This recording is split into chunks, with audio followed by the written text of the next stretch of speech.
नमस्कार, मी पंजाब हवामान अभ्यासक मुक्काम पोस्ट गुगळी धामणगाव तालुका शिरूर जिल्हा परभणी. मी आहे माझ्या गावाच्या लेंडी नदीवर आहे आणि या ठिकाणी कालच सांगितलं होतं की आमच्या लेंडी नदीला पूर येणार आहे म्हणून हा अंदाज सगळ्यांना घ्यायचा.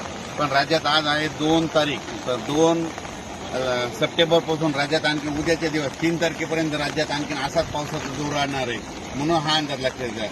पण सर्वांना सांगू इच्छितो की माझं सर्व शेतकऱ्याला प्रथम एक विनंती, तर सर्व शेतकऱ्याला सांगू इच्छितो की शेतकऱ्यांनो तुम्ही काय करा, म्हणजे तुम्ही शेतकऱ्याच्या शेतातून पाणी गेलं, पिकातून पाणी गेलं, शेतकऱ्याच्या घरात घुसलं, त्याच्यानंतर काही जणांच्या पिकं वाहून गेले, तर तुम्ही काय करा, आज तुम्ही विमा कंपनीचा क्लेम करून घ्या आणि क्लेम केल्याच्या नंतर मग काय होईल, तुम्हाला विमा परत भेटू शकतो.